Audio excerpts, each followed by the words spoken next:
कार्तिक पूर्णिमा के दिन गंगा जी में दीप प्रवाहित करने से जन्मों के पाप नष्ट होते हैं और पितृ तृप्त होते हैं। भगवान विष्णु, महादेव और माँ गंगा की कृपा प्राप्त होती है। कार्तिक पूर्णिमा के दिन गंगा जी में स्नान और दीपदान का विशेष महत्व होता है। गंगा दीपदान वैसे तो हो सके तो आप गंगा जी के किनारे जाकर ही करें, लेकिन हर बार गंगा जी के पास जाना संभव तो नहीं हो पाता, क्योंकि गृहस्थी में काम लगे रहते हैं। तो ऐसे में हर बार जाना संभव न हो पाए तो आप अपने घर पर ही गंगा दीपदान कैसे करेंगे, गंगा दीपदान हमें कहाँ करना है और किस समय करना है, गंगा दीपदान की संपूर्ण जानकारी आज की इस वीडियो में आप सभी देखेंगे। तो निवेदन है आप सभी से कि वीडियो को अंत तक पूरा जरूर देखिएगा। साथ ही कमेंट सेक्शन में ओम नमो भगवते वासुदेवाय नमः जरूर ही लिखिएगा। तो देखिए, कार्तिक पूर्णिमा के दिन आप सबसे पहले ये देखें कि आपके घर में जहाँ पर भी खुला स्थान है, चाहे वो बालकनी हो गई, चाहे वो आपके घर का आंगन हो गया या छत हो गया,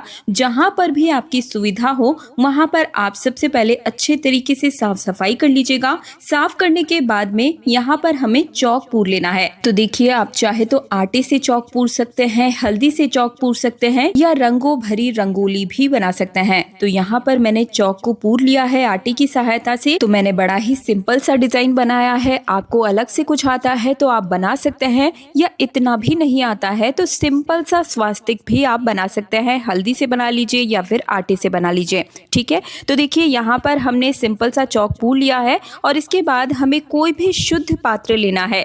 आप मिट्टी का पात्र ले सकते हैं, तांबे का, पीतल का, स्टील का, कोई भी शुद्ध पात्र होना चाहिए। आप चाहें तो सिंपल से आपके किचन में जो परात होती है वो भी बिल्कुल शुद्ध मानी जाती है, तो आप इसे भी ले सकते हैं, क्योंकि परात को कभी भी झूठा नहीं माना जाता है। इसलिए मैंने परात ली है।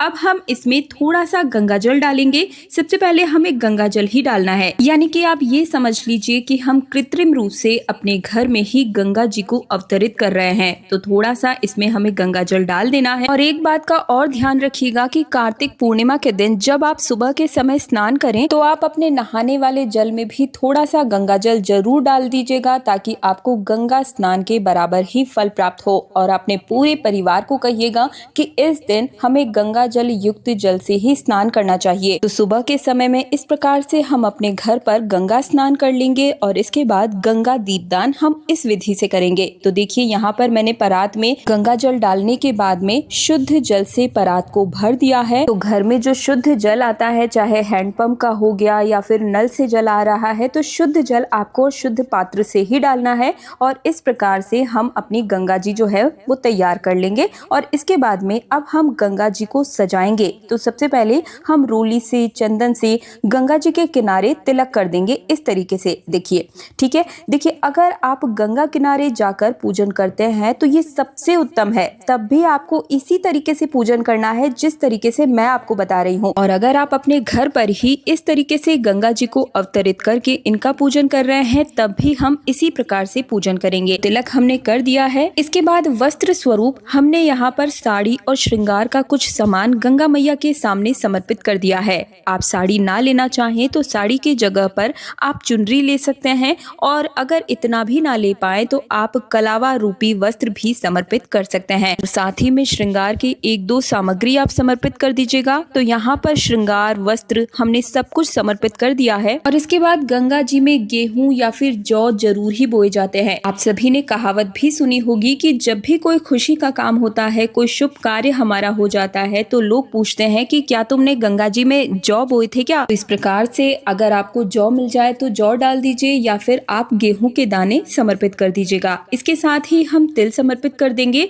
फिर हम दीपदान करेंगे। तो देखिए, दीपदान करने के लिए मैंने यहाँ पर पीपल के पत्ते लिए हैं। आप चाहे तो आम के पत्ते भी ले सकते हैं। आप किसी भी शुभ वृक्ष के पत्ते ले सकते हैं। उसके ऊपर में हम बाती जलाएंगे। तो यहाँ पर देखिए, मैंने 5 पीपल के पत्ते लिए हैं। और देखिए, मार्केट में बने बनाए दोने भी आते हैं, तो आप चाहे तो वो भी ले सकते हैं, क्योंकि आप सभी ने गंगा जी के तट पर देखा होगा कि जो पत्तों के दोने आते हैं उनके अंदर दीपदान किया जाता है। मैं यहाँ पर सरल विधि बता रही हूँ अपने घर पर करने के लिए। तो मैंने यहाँ पर पीपल के पत्ते लिए हैं। आप किसी भी शुभ वृक्ष के पत्ते ले सकते हैं। तो पीपल के पत्तों पर इस प्रकार से मैंने बातियां लगा दी है। है मैंने यहाँ पर घी में डुबोई है, आप चाहें तो तिल के तेल में डुबोकर भी बातियों को इस प्रकार से लगा सकते हैं। और अब हम सभी दियों को तिलक कर देंगे। तिलक करने के बाद में हम भोग स्वरूप यहाँ पर दियों को तिल समर्पित करेंगे। साथ ही में हम मीठे के रूप में यहाँ बताशे समर्पित कर देंगे। आप चाहे तो इसके जगह पर मिश्री, चीनी या गुड़ का भोग भी समर्पित कर सकते हैं। तो यहाँ पर हमारे दिए तैयार हो गए हैं और फिर उसके बाद हम दिए जला लेंगे। और जैसा कि मैंने आप सभी को बताया, अगर आप गंगा किनारे भी जाते हैं तो छोटे छोटे पत्तों के दोने मिलते हैं, उसमें भी आप इसी तरीके से बाती लगी हुई मिलती है, वो ले सकते हैं। तो देखिए, अब हम सबसे पहले गंगा मैया को ये जो दीपक है वो समर्पित करेंगे।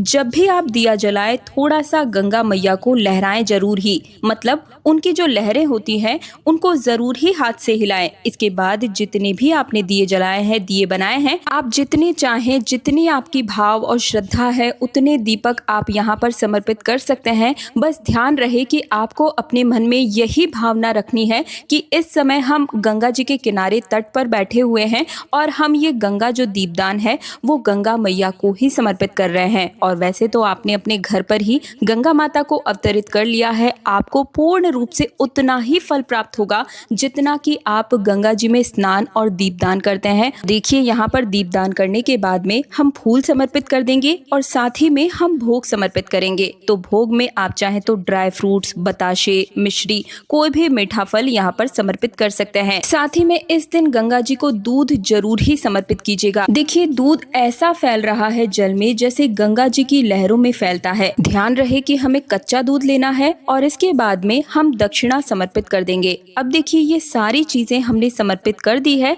अगर आपने गंगा जी के नहान का व्रत किया है तो हम यहीं पर बैठकर कथा सुन लेंगे। तो 1 लोटा जल मैंने यहाँ पर रख दिया है, हाथ में थोड़े से फूल और चावल, अगर आप लेना चाहें तो अक्षत ले लीजिएगा और फिर आप गंगा जी का नहान की जो कथा होती है वो सुन लीजिएगा। कथा सुनने के बाद में जो हाथ में फूल, अक्षत वगैरह आपने लिए हैं वो हम थोड़े से जल के लोटे में डाल देंगे और बाकी हम गंगा जी को समर्पित कर देंगे। फिर हम यहाँ पर खड़े होकर हाथ जोड़कर गंगा जी की आरती करेंगे। अगर आपको गंगा जी की आरती आती है तो वो कर लीजिए, नहीं आती है तो 5 या 7 बार आपको दीपक को इस प्रकार से क्लॉकवाइज घुमा लेना है। दीपक को सीधा आपको जमीन पर नहीं रखना है। पहले आप फूल, तिल या अक्षत समर्पित कर दीजिएगा, आसन दे दीजिएगा और इसके बाद में हमें ये दीपक रखना है। और अगर आप गंगा जी के तट पर इसी तरीके से 365 बाती का दीपक बनाकर यहाँ पर जलाना चाहते हैं तो उसकी वीडियो कल ही मेरे चैनल पर आ चुकी है। उस वीडियो को पूरा जरूर देखिएगा, बहुत ही अच्छी जानकारी मैंने वहाँ पर आप सभी को दी है। तो इस प्रकार से हमारी जो गंगा दीपदान है वो संपूर्ण विधि मैंने आप सभी को बता दी है। लोटे में जो जल है इससे आप सूर्य देवता को अर्घ दे दीजिएगा। जो भोग प्रसाद है वो पूरे परिवार के साथ बांटकर खा लीजिएगा।